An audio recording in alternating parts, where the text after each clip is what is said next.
First story. I've been dating my boyfriend for a year. He has this friend who's a girl. Not that it really matters, it's just the situation altogether pissing me off. Even if it was a guy, I'd be bothered the same way. So he's very close with her to the point that sometimes I feel like I'm third-wheeling them. I feel like I'm in one of those 3-people friend groups and I'm the outcast while the 2 other friends are closer. She'll always invite herself even to our own romantic couple dates. At first, I try to be patient with it and not make a huge deal out of it, but lately, it's getting too much. I mean, I've always expressed some discomfort to my boyfriend about it, but he says we'll see what we'll do. But he does nothing. We were celebrating our 1-year anniversary last weekend and she called him mid-dinner and said she's coming over. We were having dinner at his house. He told her it's our anniversary and it's better to hang out another time, and she insisted and said she won't be a bother and will show up anyway because she's too bored to be alone. She hung up on him after that, and 10 minutes after, she showed up. During those 10 minutes, I was really upset and talked to him about this and how it can't keep happening. He said he'll see what he can do about it and not to worry. So she came and decided she wanted to watch a movie. Then she started treating me like a maid, telling me if I could cook something so she could eat as well, because she didn't like the food we had prepared for our anniversary and made a joke that we didn't think of her while preparing the food. To avoid a fight, I let myself act like a maid for her. I shouldn't have. The next day, we all arranged to go have drinks. During the whole time, she kept complaining about how much she hates public places. She chose the place we went to. And how she hates people. She always pointed out how disgusted she is by couples, and she's glad we're not the classic lovey-dovey couple and she can enjoy being out with us. Then I accidentally slipped and told her that it's because you never leave us the option of having lovey-dovey time alone. She took offense to it and confronted me by saying that if I don't like it, I should be the one to leave. I told my boyfriend that I'm tired of him bringing her around so she can boss me around and always have a negative energy about everything. She called me an a-hole, and my boyfriend partly agreed with her, saying I shouldn't take it too far. Once we got home, I told my boyfriend that I'd been telling him how it's bothering me for ages, yet he does nothing to fix the situation. He says I'm right, but I shouldn't be mean to her because she's upset now and she just wants to be friendly. That made me feel a bit guilty, and I want to know, am I the a-hole? Now the top comments. Not the a-hole. Sounds like she's in love with your boyfriend. This is just ridiculous. Honestly, I think you need to walk away from this relationship.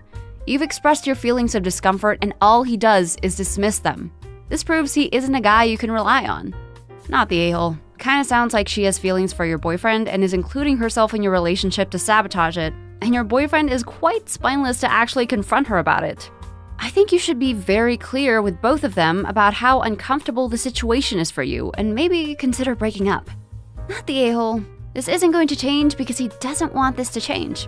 Telling you, we'll see what we can do, and then doing nothing, saying, don't worry, and then doing nothing, saying, you're right, but that you shouldn't do or say anything because she's upset, which is to say, also doing nothing, translates to, I intend to attempt to placate you with words while changing nothing about the situation, and that is a strategy that is working for me, so it's never going to change. He likes the situation for some reason. I could speculate on why, because speculation is frankly fun. He enjoys the feeling that the 2 of you are competing for his attention. One of them is stringing the other along with the hope of a romantic relationship with you as an unwitting pawn in the game. They're in some kind of genuinely platonic but incredibly codependent relationship. She has some kind of issue, and he is under the mistaken impression that he isn't allowed to set boundaries around her. But at the end of the day, it honestly doesn't matter. He isn't going to change this because he doesn't want to change this. It doesn't matter why. He wants to placate you just enough to get you to tolerate it without actually changing anything. So assume they will both be like this indefinitely. How long do you want to put up with it? Another year? 5? 10? Until you're choosing to move into a retirement village along with her so she doesn't feel left out, but don't worry, he'll see what he can do. I wouldn't want to deal with it another week, for what it's worth. Second story. My brother dated Addie for 2 years. My parents liked her, but they didn't want my brother to marry her, so they were happy about the breakup. 5 months after the breakup, Addie contacted our parents to ask them to tell my brother that she was pregnant because she couldn't get in touch with him. They never told him. Instead, they told her that if my brother was involved, they would make sure he got custody and she would never see her baby again, but that they would provide financial support if she kept this quiet, because the child was still their blood. It's obvious which choice she picked. I used to be close friends with Addie before she dated my brother, but she cut contact with me after they broke up since it wasn't a good breakup. We still have mutual friends, so we reconnected about 3 months ago and she told me all of this a month ago. Their son is 2, and my brother found out 2 weeks ago and was livid. He blamed Addie and was awful to her and blamed me for not telling him as soon as I found out. On Sunday, we were having a family dinner and my dad and brother were strategizing on how he would get his son full-time. I interrupted and told him he couldn't do that to Addie because she acted in fear.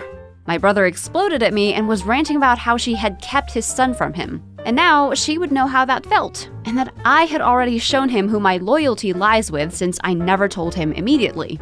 My parents were agreeing with him and telling me off too. I got annoyed by their hypocrisy, so I told him the truth about our parents, and now he isn't speaking to them at all and they're blaming me for it. Am I the a-hole? Now the top comments. Holy shoot, your family is awful. Not the a-hole. Your parents are the worst here. I feel so bad for that kid stuck in the middle of all this. Should you have told your brother right away? Maybe, but I get that it's an awkward position to be in, as Addie having this child isn't really your information to share, it's hers. And sharing the information about your parents when you did seemed like it was to help the child. That's my interpretation anyway. Your parents have no right to be mad at you for outing them on this. Your brother wanting to punish both Addie and the kid by taking the kid away from her? That's so wrong. Give Addie a heads up. Tell her to start looking into lawyers to protect herself and her child. Not the a-hole. Your parents and brother are a-holes for treating an actual human with actual human emotions as if he's a prize to win in some kind of sick competition against Addie. Your parents are extra a-holes for creating this ridiculous toxic situation.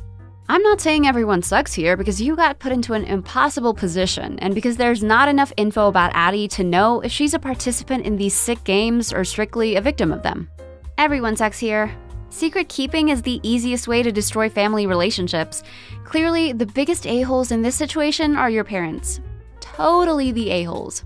You are barely involved, and for your parents to sit there and let you take heat from your brother tells you everything you need to know about them.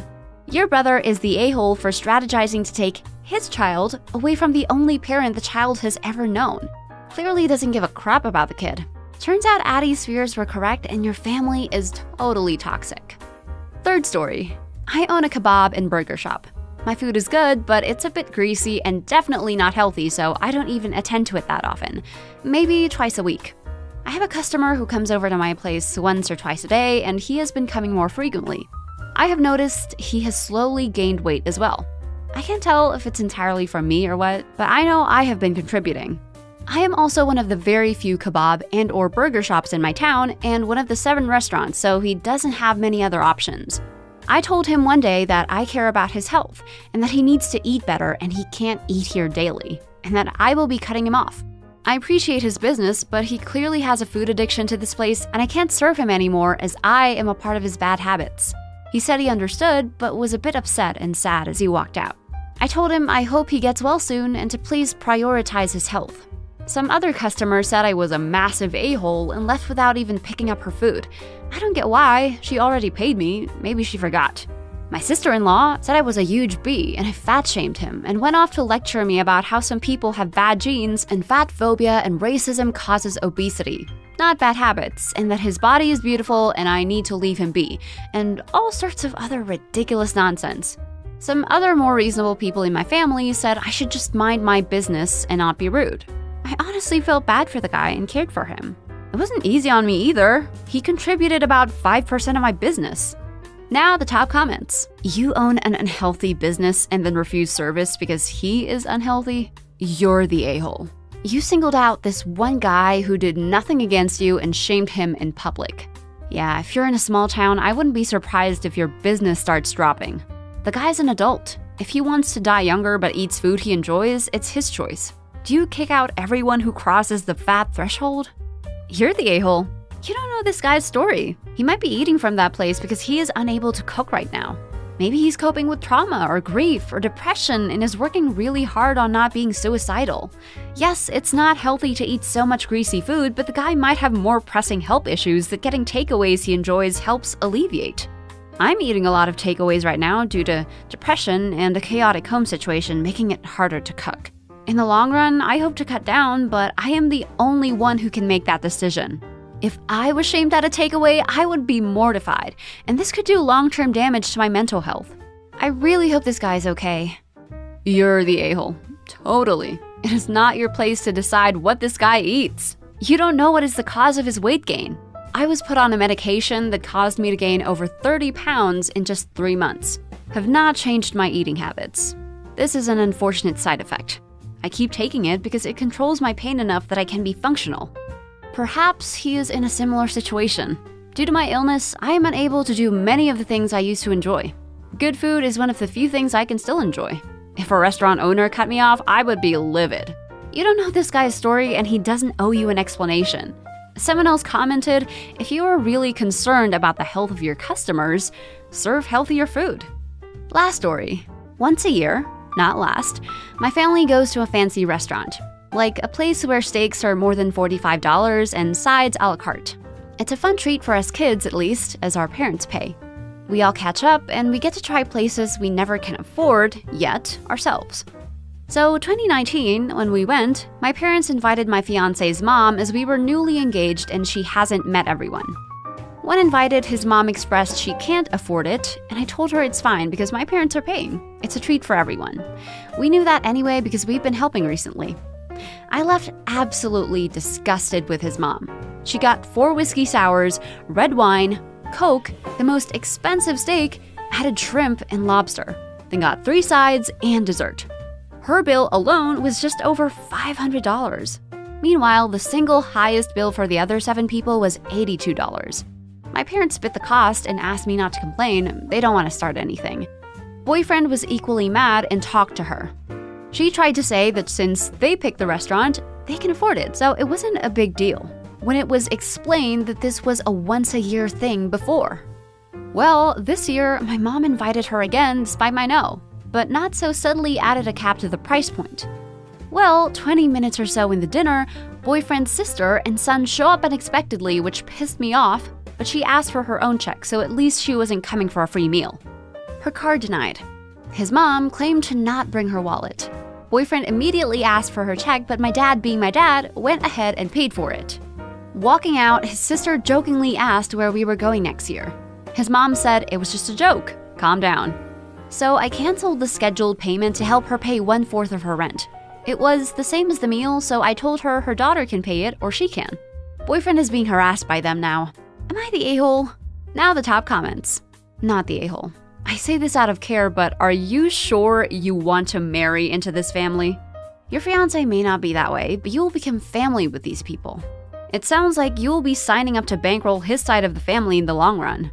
His family is the type to pass around money, and we agreed to never get involved before, but she was in a bad accident in 2019 and paying 1/4 of rent was affordable. Then 2020 hit, she lost her job and insurance, but still needed care and racked hella bills before Medicare accepted her. She still is trying to dispute and lessen charges. She got a good job a few months ago, and we told her we would pay 4 more months so she can get settled. But it's only month 2 when I cut it. While I know they might try, my fiancé is on the same page. I actually probably have the softer heart, and I'm mad as hell. Not the a-hole. Where did this rent thing come from?